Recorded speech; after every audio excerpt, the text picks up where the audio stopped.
Բարև ձեզ, եմ շնորհակալ։ Թևանյանի գործով դատական նիստ է լինելու, նորից խոսենք դատից, Արեգնաս Մանուկյաններ կալանավորված, ողջ երկիրը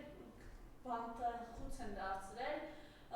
մարդկանց մի մասը ուղղակի չի կարող երկրից դուրս գալ, մյուս մարդիկ հենց բարի իմաստով սարսափելի եւ անմարդկային պայմաններում են գտնվում Հայաստանի կալանավայրերում, եւ ձեր հետևում նաեւ նկարներն են դատավորների,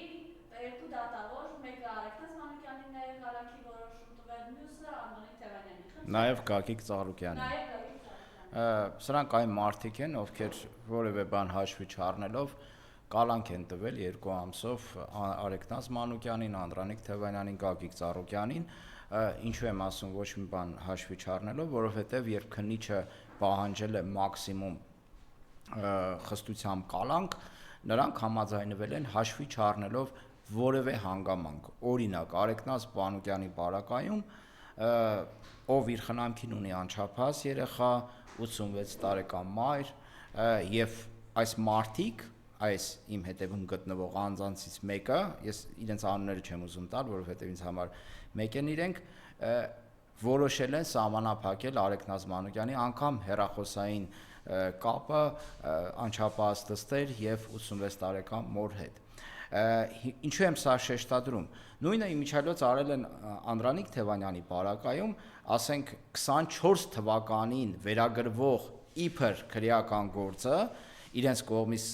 սպիտակ թելերով կարված, 26 թվականին ինչ որ գործողություն են անում ու Անդրանիկ Թևանյանին էլի նույն խիստ ռեժիմով կալանավորում են, թույլ չտալով շփվել իր ամենամոտ հարազատների հետ, կնոջ, երեխաների, սա չի տեղավորվում արդարադատություն իրացնելու որևէ տրամաբանության մեջ, սա ոչ այլ ինչ է, քան խոշտանգում, եւ որևէ մեկը, որևէ իրավաբան ինչ չի կարող համոզել, որ 13 տարեկան երեխայի հետ շփվելը կարող է վնասել նախաքննությանը կամ Անդրանիկ Թևանյանի պարագայում իր երեխաների հետ շփվելը հենց այդ կալանավայր քրեակատարողական հիմնարկում, որտեղ ամեն ինչ տեսագրվում ու ձայնագրվում է, կարող է ինչ որտեղ վնաս տալ նախաքննությանը։ Սա ինչի մասին է խոսում, սա խոսում է այն մասին, որ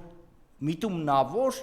նիկոլական դատաիրավական համակարգը, ուժային համակարգը մարդկանց բռնաճնշումների է ենթարկում եւ դատավորները, այն նման դատավորները դակում են այդ որոշումները եւ որևէ բան հաշվի չեն առնում։ Այս մարդիկ պետք է հասկանան, որ պատասխանատվություն օրենքի առաջ օրերից մի օր գալու է եւ իրենք պետք է պատասխան տան, թե այդ ինչ հանգամանքներում, ինչից դուրս գալով, որևէ բան հաշվի չառնելով, իրենք նման որոշումներ են կայացնել։ Էլի եմ կրկնում, այս իրենց մոտեցումը հուշում է այն մասին, որ իրենք առաջնորդվում են ոչ թե արդարադատություն իրականացնելու տրամաբանությամբ, այլ իրենք առաջնորդվում են մարդուն առավելագույնս պատժելու եւ առնվազն հոգեբանական, հոգեգան խոշտանգումների ենթարկելու համար։ Գիտեք, մենք խոսում ենք անընդհատ բռնապետության մասին, բայց պետք է հասկանալ, որ բռնապետություն հաստատվում է ոչ մի հոգու անմիջական գործողություններով եւ գործունեությամբ։ Մի հոգին թելադրում է իր կամքը բռնապետություն հաստատելու եւ գտնվում են ահա նման մարդիկ, ովքեր պապից ավելի կաթոլիկ սկզբունքով ընկնում են առաջ եւ իրենց հավատարմությունը շեշտելու համար նման որոշումներ են դատում մարդկանց առնվազն էլի եմ նշում հոգեբանական խոշտանգումների ենթարկելու տրամաբանության մեջ։ Գիտեք խնդիրը որն է,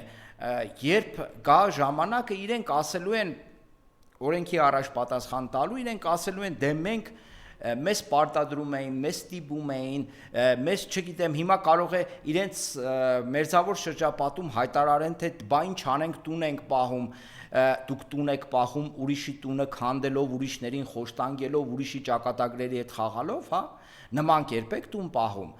Նացիստական Գերմանիայի հանցագործների նկատմամբ տեղի ունեցած Նյուրնբերգյան դատավարության ժամանակ զինվորականները ասում էին, արդարանում էին, թե դե հրաման կար, մենք հրաման էինք կատարում, բայց դա նրանց չփրկեց օրենքից։ Հիմա թող բոլորը հասկանան այդ նույն քննիչները, նույն դատավորները, նույն դատախազները, որ գալու է մի օր, երբ իրեն կանգնելու են դատարանի առաջ եւ պատասխանելու են նման անհարմար հարցերի։ Հիմա այսօր տեղի է ունենալու Անդրանիկ Թևանյանի դատը, կարծում եմ միջնորդելու են եւս 2 ամսով կամ ավել, ես որևէ ակնկալիք չունեմ, որ նիկոլական ուժային համակարգը որևէ կերպ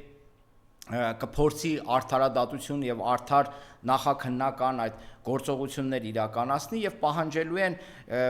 առնվազն 2 ամսով երկարացկել Անդրանիկ Թևանյանի խափանման միջոցը, որը կալանքի տեսքով է եւ Անդրանիկ Թևանյանը նստած է Երևան կենտրոն քրեակատարողական հիմնարկում եւ ելի եմ կրկնում, ես որևէ հույս չունեմ, որ դատարանը այլ որոշում կկայացնի, քան բավարարելը նիկոլական ուժային համակարգի ներկայացուցիչների առաջադրված այդ պահանջները եւ տարօրինակն այն է, որ Նիկոլ Փաշինյանը խոսում է դատական քննադատում է դատական համակարգին, նշելով, որ այ դատավորները դատական համակարգը կոռումպացված է, ով փող ունի, հարց կարող է լուծել եւ այլն եւ այլն, այդ դեպքում հարց է առաջանում, եթե փող ունեցողը կարող է հարց լուծել, պատկերացրեք փող ունեցող իշխանավորը ինչ հարցեր կլուծի։ Եթե դուք խոսում եք դատական համակարգի կոռումպացվածության մասին, արդյոք սա չի նշանակում, որ եթե համակարգից դուրս ինչ-որ մեկը ձեր ասելով դուք եք ասում, այ Փաշինյան Նիկոլ, դու ես ասում այդ մասին, որ կարող է դատական համակարգում օրենքը շրջանցելով հարցեր լուծել, ապա կարելի է ենթադրել, որ դուք ավելին քան կարող եք այդ դատական համակարգում հարցեր լուծել, ունենալով փող, ունենալով իշխանություն։ Այսինքն, եթե դուք խոսում եք դատական համակարգի կոռումպացվածության մասին, արդյոք կարող եմ ես ենթադրել կամ մյուսները ենթադրել, որ դուք եք լիուլի օգտվում այդ համակարգի, այսպես ասած, բարիքներից։ Եվ եթե դուք խոսում եք դատական համակարգի կոռումպացվածության մասին, ապա արդյոք դու պատասխանատվություն չես կրում այդ համակարգի նման անառողջ վիճակի համար։ Այդ դու 8 տարի իշխանության ես եւ համակարգը այն վիճակում է, երբ դուք դա գնահատում ես որպես կոռումպացված եւ այլն եւ այլն։ Այսինքն դու ինչ ես արել այդ ընթացքում, որ այդ համակարգը այդպեսին չլինի։ Եթե դու 8 տարվա մեջ որևէ բան չես արել այդ համակարգն առողջացնելու համար, ապա կարող ենք ենթադրել, որ այդ ամեն ինչը քեզ ձեռք է տալիս, որ դատական համակարգը այն տեսքն ունենա, ինչ տեսք հիմա ունի։ Այսինքն ձեռնտու է եղել իշխանությանը ունենալ նման դատական համակարգ, որտեղ կարելի է ազդել դատավորների վրա, հենց դու ես ասում, որ Փաշինյան Նիկոլ քաղաքացի, որ կա արդյոք Հայաստանում այդպիսի դատավոր, որը վարչապետի ասածը չանի։ Այսինքն դու կասկածի տակ չես դնում, որ Հայաստանում կարող է լինել մի դատավոր, որին կզանգես եւ չի ասի տղա ջան, գնա քո գործերով, մենք անկախ իշխանական մարմին ենք եւ որևէ Փաշինյան Նիկոլ, որևէ մեկ այլ պաշտոնյա չի կարող ազդել մեր որոշումների վրա, որոնք պետք է լինեն օրենքին եւ սահմանադրությանը համահունչ։ Այս ամեն ինչը հաշվի առնելով ելի եմ կրկնում, որ նիկոլական ուժային համակարգի ներկայացուցիչները կպահանջեն Անդրանիկ Թևանյանի գործով եւս 2 ամիս երկարաձգել կալանքը եւ դատավորները ինձ թվում է նույն ռեժիմով կդակեն, կհաստատեն, կասեն այո, ճիշտ է եւ իրենց համար որևէ խնդիր չի առաջնացնի այն հանգամանքը, որ բերված մեղադրանքը, ինչպես ներկայացնում են փաստաբանները, ոչ թե պետք է քննի կալանք նշանակել, թե չնշանակելու այդ հանգամանքը, այլ պետք է ասի այդտեղ քրեական գործ ընդհանրապես չկա։ Այսինքն պետք է քննել քրեական գործի լինել չլինելու հանգամանքը, ոչ թե կալանք տալ չտալու հանգամանքը։ Լսեք փաստաբաններին եւ համոզվեք։ Եվ միջև հիմա իշխանությունը բացի քննչական կոմիտեի, թե քննչական կոմիտեներ, եթե չեմ սխալվում, տարածած հայտարարությունից բացի որևէ բառ չի ասում այդ մասին եւ գնում ձերբակալում է Արեգնազ Մանուկյանին ամիսուկես հետո, Այդ ամեն ինչից Անդրանիկ Թևանյանին ձերբակալելուց ամիս ու կես հետո գնում ձերբակալում է Արեգ Նազմանուկյանին, որպեսզի այդ նույն քննիչ դատախազները գնան դատարան եւ ասեն, տեսեք, մենք ինչ որ գործողություն ենք իրականացնել նախաքննական եւ ձերբակալել ենք Արեգ Նազմանուկյանին։ Այդ քննիչներ, այդ դատախազներ, այդ ինչ ձեզ հայտնի չէր ամիս ու կես առաջ Արեգ Նազմանուկյանի հետ կապված, որ հայտնի դարձավ ամիս ու կես հետո եւ դուք որոշեցիք նման խիստ ռեժիմով նաեւ կալանավորել նաեւ Արեգ Նազմանուկյանին։ Ես գրեթե համոզված եմ, որ ոչինչ, ուղղակի մոտենում էր Անդրանիկ Թևանյանի կալանքը եւս 2 ամսով երկարաձգելու խնդիրը եւ դուք ֆորմալ մասը պահելու համար որոշեցիք ձերբակալել նաեւ Արեգ Նազմանուկյանին, որ ցույց տաք, թե իբր ինչ որ գործողություն եք իրականացնում եւ նաեւ հոգեբանական ճնշում գործադրել Անդրանիկ Թևանյանի վրա, որ տեսեք ձերբակալվել է Մայր Հայաստան թիմից իգական սերի ներկայացուցիչ, մարդը եթե ինքն է դատապարտվում, դա մեկ այլ բան է, երբ որ այդ գործի շրջանակներում եւս ձերբակալվում է մեկ անմեղ մարդ, այն էլ իգական սերի ներկայացուցիչ, ում խնամքին կա անչափահաս երեխա։ Այսինքն մենք պետք է հասկանանք, որ բռնապետական համակարգերը հաստատվում են այն մարդկանց միջոցով եւ նրանք ավելի շատ են պատասխանատու այդ բռնապետական համակարգի կայացման համար, քան ասենք նույնիսկ ղեկավարը, որովհետեւ եթե իրենք չանեն ապօրինի հրամաններ, չկատարեն ապօրինի հրամաններ ու հրահանգներ, ապա այդ հրաման տվողը մյուս անգամ հաստատ կմտածի։ Իսկ եթե դուք դակում եք այդ ամեն ինչը, համակարգը, ռեժիմը ավելի է լկտիանում եւ ավելի մեծ զոհեր է պահանջում եւ ունենում է այդ զոհերը։ Հետևաբար յուրաքանչյուր մարդուց կախված է, թե մենք ինչպիսի երկիր կունենանք։ Յուրաքանչյուր մարդ, ով հարմարվում է, ասում է ձայն չանեմ, ինչ չի հասնի, ձայն չանեմ շարից փորձանքից հեռու, այս անարդարությունների, այս ապօրինությունների նկատմամբ նա նպաստում է, որպեսզի Հայաստանում խորանա այս ճգնաժամը, արդար դատաիրավական, արդարության, այդ ամեն ինչը խորանում է, բռնապետական ռեժիմը ավելի նենգ, ավելի այլանդակ է դառնում, ինչքան դու ձայն չես անում, այդքան ինքը ընդարձակվում է։ Հետևաբար յուրաքանչյուրի սպարտականությունն է, պարտավորությունն է, քաղաքացիական պարտն է, որպեսզի տեր կանգնենք ժողովրդավարությանը, տեր կանգնենք օրենքներին եւ սահմանադրությանը։ Դուք ելի եմ կրկնում, օրենքի առաջ մի օր պատասխան կտաք, մի օր կկանգնեք դատարանի առաջ եւ կպատմեք, թե ինչ ապօրինի հրահանգներ եք կատարել։ Ես ուղղակի ձեզ խորհուրդ եմ տալիս, չգիտեք ինչպես վարվել, վարվեք օրենքով, չգիտեք կատարեք, չկատարեք, նայեք օրենքում ինչ է գրած, սահմանադրությունում ինչ է գրած եւ առաջնորդվեք այդ ամեն ինչով։ Եվ կարծում եմ, որ հանրային ճնշումը, հանրային գիտակցության բարձրացումը, արդարության նկատմամբ պահանջարկը, որը Հայաստանում ավելի ու ավելի է շատանում, պետք է ի վերջո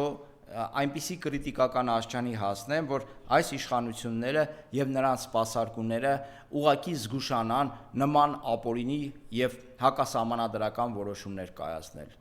Մեր սահմանադրությունը, մեր Հայաստանի Հանրապետության սահմանադրական կարգը վտանգի առաջ է կանգնած։ Մեր պարտքն է պաշտպանել, պահպանել Հայաստանի Հանրապետության սահմանադրական կարգը։ Բայց մենք տեսնում ենք, որ իրենք ոչինչի դեմ չեն կանգնում, հիմա էլ Գագիկ Ծառուկյանի գործով Պեկում հարցաքննվում է պարոն Ծառուկյանը, եւ ինչ են ասում, փաստաբաններն էլ հետաքրքիր միտք ասացին, ասում են իրանցիներն են պարտք Գագիկ Ծառուկյանին, բայց հիմա գործը թեքում են այնպես, որ այս մարդու վրա այս ամեն ինչը բարդվի։ Խնդրեմ այս մասով եւ բարի բունի մասով այդ գողությունը մարդուն տնից ամեն ինչը որ իրականացեցին, հիմա էլ ունեզրկում չէ, ելի թալանեն գողանան այս մարդուց իր ունեցածը։ Խնդրեմ։ Հարգելի Մարիամ, հեչ կարևոր չէ, թե ինչ քրեական գործ է, ինչ մանրամասներ կան այդ քրեական գործում։ Բոլորին ակնհայտ է, եթե չլիներ այդ քրեական գործը, կլիներ այլ քրեական գործ։ Սա նման է գլխարկ դնել չդնելու անեկդոտին։ երբ նապաստակին բռնում ծեծում են այն բանի համար մի օր որ գլխարկ է դրել, մի օր էլ բռնում ծեծում են, որ գլխարկ չի դրել։ Այսինքն մենք հասել ենք մի իրավիճակի, երբ իշխանությունը իրեն կարող է թույլ տալ յուրաքանչյուր մեկին աներևակայելի, անտրամաբանական, քրեական գործ մեղադրանք հարուցել եւ այդ մեղադրանքով առնվազն 2 ամիս կալանավորել։ Կալանքը Հայաստանում դարձել է բաժիժ մեխանիզմ։ Հիմա Գագիկ Ծառուկյանին թիրախավորել են, ու կարևոր չէ, ասենք, կարող այդ մարդու նկատմամբ կարող է ասենք կենթանիների նկատմամբ դաժան վերաբերմունքի, չգիտեմ ինչ որ մի հոդվածով քրեական գործ հարուցեն։ Այնինչ ու հակառակն է։ Բայց այստեղ ելի եմ կրկնում, էական չի ինչ քրեական գործ է։ Կարևորը այդ քրեական գործի մեջ ինչ որ ահասարսուր մոտիվներ լինի, էլի հարկերից խուսափում, չգիտեմ, Գագիկ Ծառուկյանին ինչ ահասարսուր բաներ էին գրել այնտեղ, որ մարդ կարդա ասի, վայ, տեսեք, այ հնարավոր չի, որ նման գործով մեղադրեն եւ տակը ոչ մի բան չլինի։ Այդ պրեոմը իրենք առաջինը կիրառեցին Անդրանիկ Թևանյանի նկատմամբ եւ գրեցին պետական գաղտնիք, պետական դավաճանություն, լրտեսություն, որ մարդ մտածի, որ այդ մարդ, եթե սրանք նման բաներ է գրած, ասենք Նիկոլը խոսում անտեղից իր քննչական կոմիտեին ինչ-որ բաները հայտարարություններ տալ, կարող է տակ ինչ-որ մի բան կա։ Ես ձեզ վստահեցնում եմ, տակը ոչինչ չկա։ Մի բազմաչափ անգամ մեղադրանքի հետ առնչվող հիմնավորում գոյություն չունի։ Դուք նկատել եք, որ գրեթե ոչ մի ընդդիմադիր, ես հիմա փորձում եմ հիշել, կարող է սխալվեմ, ոչ մի ընդդիմադիր, ում այս իշխանությունը մեղադրել է, դատարանով չկա վճիռ, որ այդ մարդը մեղավոր է։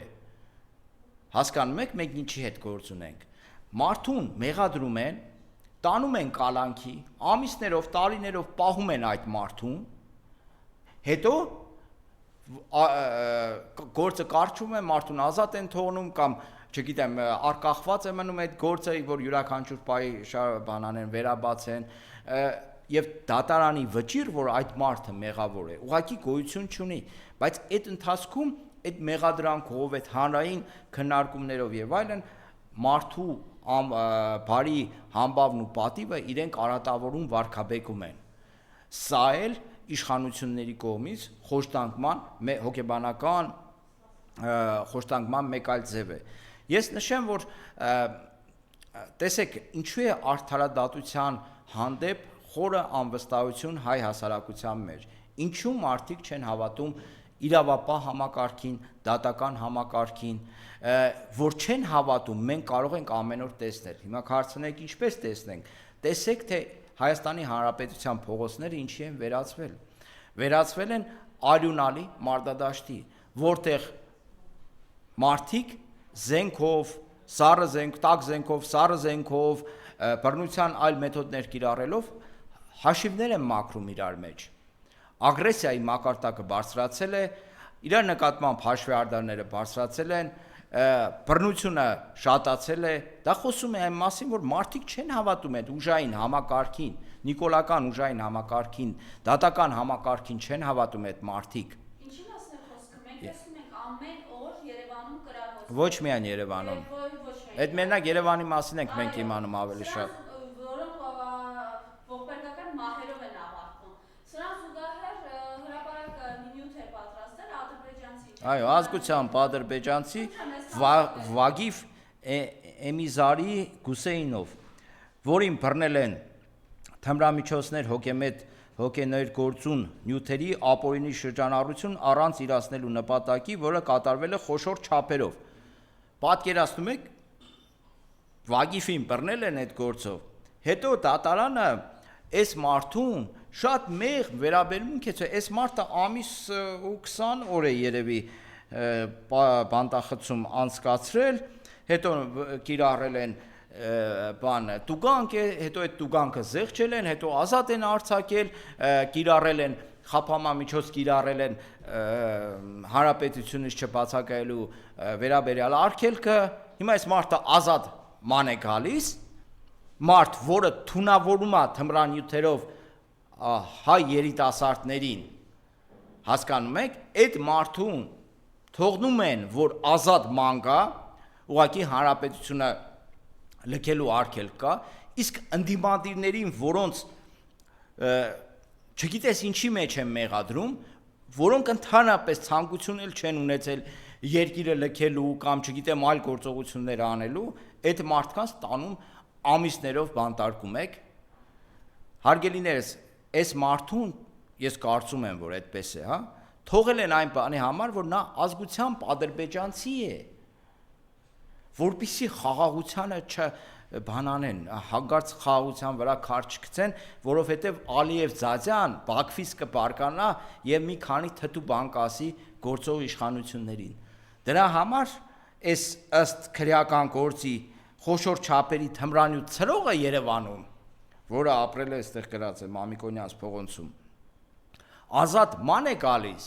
իսկ ընդդիմադիրները Անդրանիկ Թևանյանի նման, Արեգնազ Մանուկյանի, Ավետիք Չալաբյանի, Արմեն Աշոտյանի, Գագիկ Ծառուկյանի ու մոռացա թողներեն,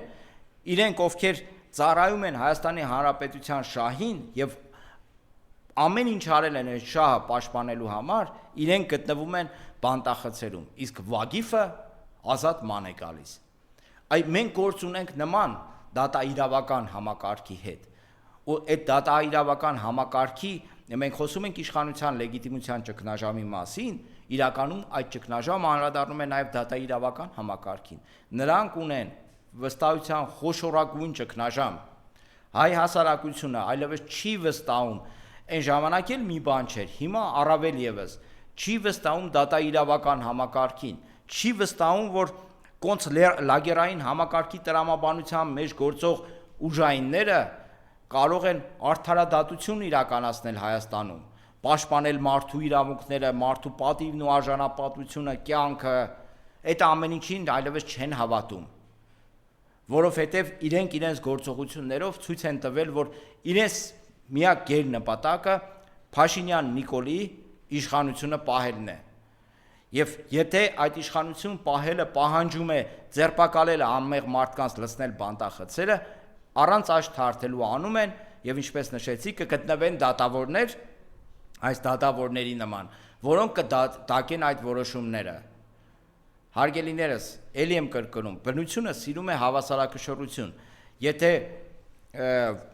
ոչ նույն ժամանակահատվածում, ապա որոշ ժամանակ հետո հերթականությամբ եւ գալու է այդ հավասարակշռությունը վերականգնելու ժամանակաշրջանը եւ այն մարդիկ, ովքեր թաթախվել են այդ ապօրինությունների հետ, ովքեր խաղացել են մարդկանց կյանքի ճակատագրերի հետ, ովքեր մարդու բարի համբավն ու պատիվը գետնով են տվել, փորձել են գետնով տալ Անդրանիկ Թևանյանի, Արեգնազ Մանուկյանի, Գագիկ Ծառուկյանի, չգիտեմ, Ավետիք Չալաբյանի, Արմեն Աշոտյանի հետ կապված չեմ կարծում, որ իրենք հաջող են, որովհետև իրենց ստերին որևէ մեկը չի հավատում, բայց փորձել են նման բան անել եւ կգա այդ պատասխանատվության պահը օրենքի եւ իրավունքի առջեւ։ Եվ երեք անհետ կորածների ծնողներն էին կառավարության դիմաց մի շաբաթ ժամանակ են տվել, որպեսզի իրենց ընդունեն, իրենց պատասխաններ տրվեն, այլապես իրենք գնալ են Հագարի կամրջի ուղղությամբ, այսօր Հակարի կամրջի ուղղությամբ ներողություն, այսօր ձգնարարտադրողներն են կառավարության մոտ, ընդհանուր այս տնտեսական շուկան պայթել է, մենք տեսանք, որ իրենք խափում էին, թե ինչ խմբականակով ծիրան են արտանում Եվրոպա, պարզվեց Իսպանիայի եղել, այն փչացած ապրանք է գնացել, խնդրեմ այս ամենի հետ կապված է դեպքերը։ Երևի սկսենք ապրանքների արտահանումից, նախ ծնողների հետ կապված անհետ կորածների ես ասեմ, որևէ ակնկալիք մի ունեցեք, իրենք որևէ խնդիր չեն լուծելու, կարող է ընդունեն երկաթ սուտ խոստում տան ու ուղարկեն։ Իրենք ոչ մի բանի ընդունակ իշխանություն են, մոռացեք իրենց մասին։ Դուք մտածեք, թե հաջորդ իշխանության հետ ինչպես է քննարկելու այդ խնդիրները լուծելը, որովհետև այս իշխանությունը դրանք անկարող, աննպատակ, որոնց միակ նպատակը իշխանությունն է։ Իսկ ինչ վերաբերում է արտահանման հետ կապված խնդիրներին, Հայաստանի Հանրապետության տնտեսությունը թույլ տվեք կանխալտեսում անել, որ որոշակի ժամանակ հետո, մի քանի ամիս, կարող մի կես տարի, հետո կանգնելու է կոլապսի առաջ։ Արդեն կենտրոնական համաշխարհային բանկն այդ մասին խոսում, որ Ռուսաստանի կողմից կիրառվող պատժամիջոցները, արգելափակումները պատժամիջոց չասեն, կարող է շատ վատ հետևանքներ ունենա Հայաստանի տնտեսության վրա, հատկապես արտահանման ոլորտում։ Բայց ես մի բան եմ ուզում նշել, ուրեմն կա մի պաշտոնյա, այսպես խրոխտ ոճով խոսացող, որին հաճախ կանչում են հանրային հեռուստաընկերություն, կարծեմ Չախոն Տարոյան, թե Տարոն այդպիսի մի պաշտոնյա է, հա, որը վերջերս Պետրոս Ղազարյանի մոտ հյուրընկալվելիս հայտարարեց, որ մենք իրենց իշխանությունը արտահանման հարցը այնպես ենք լուծել տարբեր շուկաներ, որ արդեն մտածում ենք, որ սահմանափակենք այդ արտահանումը, որ տեղական շուկան չտուժի եւ դեֆիցիտ չառաջանա, այսինքն տեղական շուկայում մերկի բանջարեղենի խանութներում լոլիկի, խնձորի պակաս չլինի, այսինքն այդ մարդը հանրային հեռուստաընկերության եթերում հայտարարում է, որ իրենք 100%-ից ավել լուծել են արտահանման խնդիրը ու այնպիսի շուկաներ են գտել, որ էլ դուսուս Եվրոպա, արաբական երկրներ, չգիտեմ, կարող է մինչև Լատինական Ամերիկա էլ հասնեն Նիկոլի հետ։ Բայց բանից պարզվում է, որ երեք նայում են, որ գյուղերում ճանապարհ են փակում մարդիկ ու ասում են, որ իրենց մթերքը փչանում է։ Հիմա այդ մարդկանց ես խորհուրդ եմ տալիս գնալ այդ մարդու մոտ կառավարություն, կարծեմ կառավարությունում է աշխատում, կանչել կամ ընդունելություն խնդրել, ասել տղա ջան, ցույց տուր այն կանալները, այն ճանապարհները, որով կազմակերպում եք քո խոստացած արտահանումը։ Եթե ինքը չկարողացավ ցույց տալ, ապա թող հրապարակային կանգնի